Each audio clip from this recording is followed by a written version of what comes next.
Reporting from the path of Hurricane Helene in Tallahassee, Florida, I'm Mike Ajachi. Wherever the story is, we'll take you there. You're streaming ABC News Live. Tonight, breaking news as we come on the air. 18 days to the election. Kamala Harris taking aim at Donald Trump tonight amid reports of exhaustion. Trump now firing back. Both are in Michigan. Also tonight, the passenger jet and a near collision in midair and the fire breaking out. The images coming in right now. Several homes in flames and now the evacuations. First tonight, Donald Trump and Kamala Harris both in Michigan. Harris going after Trump for refusing another debate with her and turning down interviews. And the new report tonight, Trump turned down a new interview because of exhaustion. What Trump just said about that. And the fight for Michigan with Harris and Trump both in Detroit tonight, a city Trump insulted just days ago. The images coming in at this hour, this fast-moving fire in Oakland, California, several homes up in flames. The evacuations now underway. The passenger jet and the near mid-air disaster, an American Airlines passenger jet and a Cessna suddenly entering the same airspace, 400 feet from one another. The American pilots alerted by their warning system. The stunning new video here tonight, an Israeli tank firing on that building where the mastermind of the October 7th attack was hiding. Tonight, Israeli authorities say he was killed reportedly by a gunshot to the head. And now the question, had that Hamas leader been hiding near the hostages who'd been killed? Tonight, new developments in the case of the Menendez brothers nearly 3 decades after their murder conviction. Could they soon go free? And tonight, right here, the never-before-seen moment from their interview with Barbara Walters.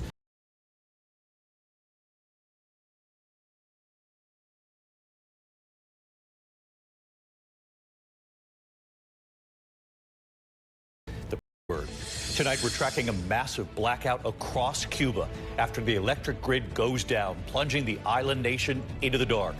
The Coast Guard rescuing a 17-year-old in the water on a high school trip. He'd been clinging to his kayak for 12 hours. And made in America tonight, grown in America, the pumpkin patches across this country waiting for you to pull in this weekend. From ABC News World Headquarters in New York, this is World News Tonight with David Muir. Good evening, and we begin tonight here with several breaking stories. The fire erupting in California, multiple homes up in flames, the evacuations, and this near midair collision involving an American Airlines passenger jet. But we begin tonight with the race for president, just 18 days to go. Vice President Kamala Harris and former President Donald Trump, both in the key battleground state of Michigan at this hour, where they are separated by less than a point in the polling average in that state. And tonight, Vice President Harris going after Trump for refusing another debate with her and for turning down interviews. She went on 60 Minutes. He said no because of fact-checking. And now the new report tonight that his campaign turned down a new interview because of exhaustion. Tonight, Trump insisting he's not exhausted and he's back in a Detroit suburb endorsed by that city's Democratic mayor. Tonight, he'll be in Detroit, a city he insulted just days ago. He's in a fight for Michigan again, where he won in 2016, but where he lost in 2020. ABC's Rachel Scott leading us off from Detroit tonight. Tonight, with just 18 days to go, Vice President Kamala Harris and former President Donald Trump in the same state, the battleground state of Michigan. In fact, they'll be in the same city, Detroit. Welcome to Michigan. In Michigan, Harris and Trump are separated by less than 1 point in the polls. Harris remains laser-focused on trying to win the so-called blue wall states, Pennsylvania, Michigan, and Wisconsin. 3 stops in Wisconsin yesterday, 3 stops in Michigan today. And in these final days, clearly sharpening her attacks against Trump. We are clear. Someone who suggests we should terminate the Constitution of the United States should never again have the privilege of standing behind the seal of the President of the United States. Never again. Never again. Never again. And overnight in Wisconsin, when anti-abortion protesters tried to interrupt. Oh, you guys are at the wrong rally. No, I think you meant to go to the smaller one down the street. For weeks, Harris has been challenging Trump to another debate. He has refused. Trump turned down 60 Minutes over fact-checking. And tonight, Harris jumping on reports the Trump campaign turned down another interview because Trump is exhausted. And now he is ducking debates and canceling interviews. Come on. And check this out. His own campaign team recently said it is because of exhaustion. Well, if you are exhausted on the campaign trail, it raises real questions about whether you are fit for the toughest job in the world. Trump on the defensive. What event did I cancel? I haven't canceled. She doesn't go to any events. She's a loser. She doesn't go to any events. I've gone 48 days now without arrest, and I've got that loser who doesn't have the energy of a rabbit. Tell me when you've seen me take even a little bit of a risk. Not only am I'm not even tired. I'm really exhilarated. In 2016, Trump won Michigan by just over 10,000 votes. In 2020, Trump lost by 154,000 votes. And just last week, while campaigning here in Detroit, Trump insulted the city he was campaigning in. Our whole country will end up being like Detroit if she's your president. You're going to have a mess on your hands. Trump today visiting his campaign office in the city of Hamtramck outside Detroit, where he's been endorsed by the Democratic mayor. Michigan has one of the largest Arab American populations in the country, and Trump is trying to appeal to Arab American voters who are frustrated by the Biden administration's handling of the war in Gaza. And Harris, after drawing a line between a potential Harris presidency and Joe Biden on Fox News. Let me be very clear. My presidency will not be a continuation of Joe Biden's presidency. Harris pressed on her boss once again today, and any Biden policy she would change. I mean, to be very candid with you, even including Mike Pence, vice presidents are not critical of their presidents. I think that really actually, in terms of the tradition of it and also just going forward, it does not make for a productive and important relationship. Donald Trump has a rally here in Detroit tonight, and then tomorrow he heads to all-important Pennsylvania. Vice President Kamala Harris has one more stop here in Michigan tomorrow before heading to Georgia for a rally. Then she'll return back to that critical battleground state on Thursday, campaigning with former President Barack Obama for the first time. David. Rachel Scott at a Trump rally in Michigan tonight. Rachel, thank you. We are following as we're on the air in the West here tonight. This breaking news from California at this hour. The images coming in now. The fast-moving fire in Oakland, several homes up in flames, the evacuations. Here's ABC's Jacqueline Lee from California. Tonight, hundreds ordered to evacuate in Oakland, California, as more than 100 firefighters battle a fast-moving wildfire. It started as a brush fire, but quickly engulfed 2 homes. Firefighters at one point reportedly forced to retreat. The fire was going, and then it jumped over onto the church property and started to go up the backside of the hill and then the house on the corner. The encroaching flames forcing the shutdown of a stretch of the busy 580 freeway for a time. David, authorities say forward progress has been stopped on that fire. Red flag warnings remain through tomorrow night throughout most of the state. David. Jacqueline Lee with us on the late developments from California. Jacqueline, thank you. And tonight we're learning more about a near midair disaster. An American Airlines passenger jet and a Cessna suddenly entering the same airspace. They were just 400 feet from one another. The American Airlines pilots were then alerted by their warning system. Gio Benitez covers aviation. Tonight, the FAA investigating how a packed 737 and a Cessna nearly collided head-on in midair this week over Texas. If you want to declare a near miss, let us know. American Airlines Flight 2587 was making its final approach to Austin Bergstrom International Airport around 10:45 a.m. Wednesday in foggy conditions when, according to the FAA, a single-engine Cessna R-182 unexpectedly entered the flight path. This animation showing the Cessna, which at the time was not in communication with air traffic controllers, flying underneath the American plane, coming within 400 feet of it. The American crew alerted by the plane's Traffic Collision Avoidance System, or TCAS, the system warning the pilots to change course immediately to avoid a mid-air collision. Did you ever see him the second time around? We saw when he flashed us and flew right into us. There were a series of things that led up to this near mid-air collision, but the American jet had a capability on board that would warned it and told it to turn away from this small light civil aircraft. So at the end of the day, it was the technology on board the American aircraft that saved this from becoming a disaster. And David, just days ago, the FAA began auditing 45 of the nation's busiest airports to really understand why we're seeing so many of these close calls. David. Gio Benitez with us tonight. Gio, thanks. Overseas tonight, the stunning new video now emerging, an Israeli tank firing on the building where the mastermind of the October 7th attack was hiding. Tonight, Israeli authorities say he was killed reportedly by a gunshot to the head. And now the question, had that Hamas leader been hiding near the hostages who'd been killed? ABC's Tom Sufi-Burge in Israel again tonight. New video tonight showing the moment an Israeli tank fired on the building where the architect of the October 7th terror attack was hiding in Rafah.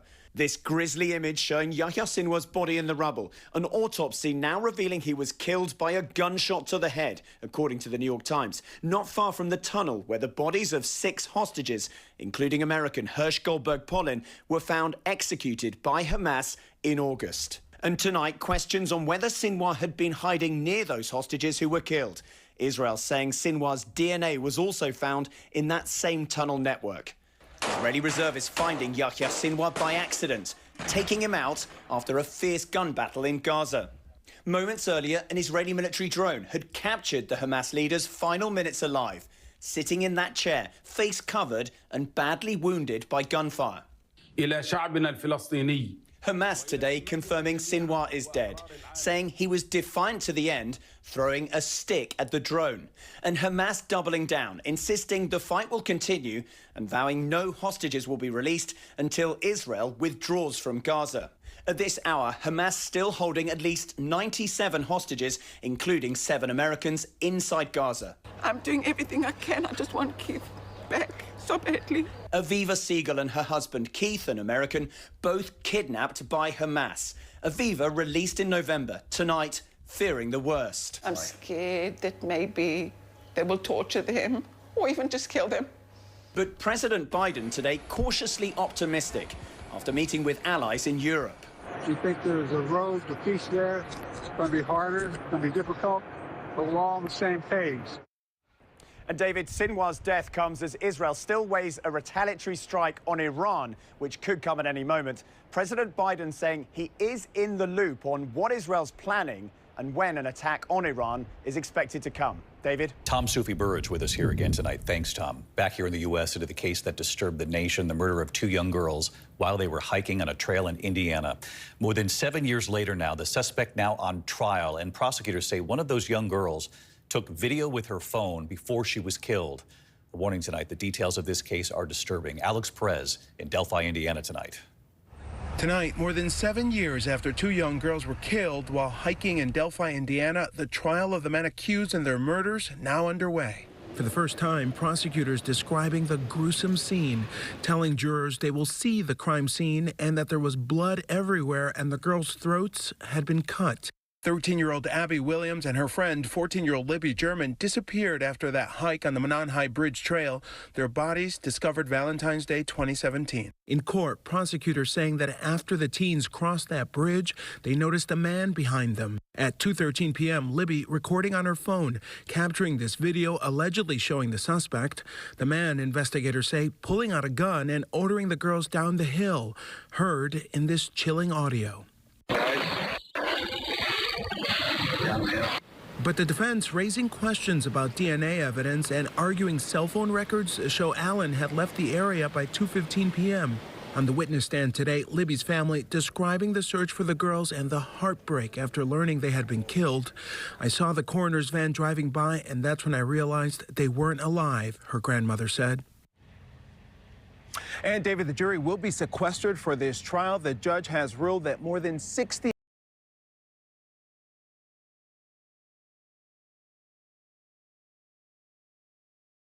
alleged confessions Allen made while in custody can be used in court. David? Alex Perez tonight. Thanks, Alex. Tonight we're following new developments in the case of the Menendez brothers nearly 3 decades now after their murder conviction. Could they soon go free? Later tonight right here, a 2020 primetime special on the case, why it's back in the news. But this evening right here, the never-before-seen moment from their interview with Barbara Walters, the brothers side by side on the trauma they say they endured. Here's Judu Chang.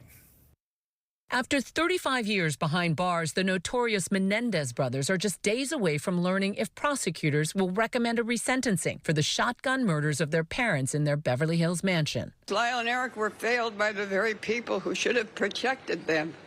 by their parents, by the system, by society at large. Just this week, members of the Menendez family, including Kitty's own sister, who is 92, pleading for mercy. Seizing upon the renewed media frenzy surrounding the case with a popular Netflix documentary and a controversial drama series. Tonight, in this never-before-seen moment from Barbara Walters' exclusive interview with the brothers after their conviction, Lyle described a bond born out of shared trauma. It's hard for people to understand, I guess, how close the two of you are. On the other hand, had you not been that close, all of this might never have happened. It's true. I think in the environment we grew up in, home was like a fearful, demeaning place. And for Eric and I bet it's probably not uncommon for siblings that grow up in those kind of homes to be unusually close. And because they have to be there for each other, and there's so much stress. Prosecutors are now weighing evidence that seems to support their claims of sexual abuse at the hands of their father, including a new allegation from Roy Rossello from Menudo, who says Jose Menendez, a once powerful record executive, molested him too. And there's that letter Eric wrote to his cousin months before his murder, describing his fear of his father's alleged abuse. That cousin, Andy Cano, testified that Eric had confided in him. He told me never to reveal it to anybody, to promise him that I would keep it a secret between us. DA George Gascon could make his decision as early as next week. Do you think the Menendez brothers will walk free someday? Given the totality of the circumstances, I don't think that they deserve to be in prison until they die. Our thanks to Juju Chang tonight. Later this evening, that special edition, 2 hours of 2020, 9 p.m. Eastern, on why the case is now back in the news. Much more from the Barbara Walters interview as well. The Menendez brothers' reversal of fortune, 9 p.m. Eastern, right here on ABC. Tonight, a massive nationwide power outage in Cuba, plunging 10 million people into the dark. Residents waking up to no electricity, using flashlights and candles. Authorities say one of the island's major power plants failed, knocking the entire grid offline. When we come back tonight, the school trip and the boy clinging to his kayak for 12 hours before help arrived. And you'll see the images in a moment. And if you love the fall foliage and the pumpkins, tonight's Made in America is for you. Reporting from Santa Fe, New Mexico, I'm Lindsay Davis. Wherever the story is, we'll take you there. You're streaming ABC News Live. Tonight, the sentencing for foster parents accused of abusing 9 children. Some of those children had been rescued from the Turpin family home where they had been abused already before. A judge in Riverside County, California, sentencing Marcelino Olguin to 7 years in state prison, his wife and daughter getting 4 years of probation. When we come back here tonight, that school trip gone wrong and the lost teenager clinging to his kayak in the ocean for hours. The dramatic video next when help finally arrived.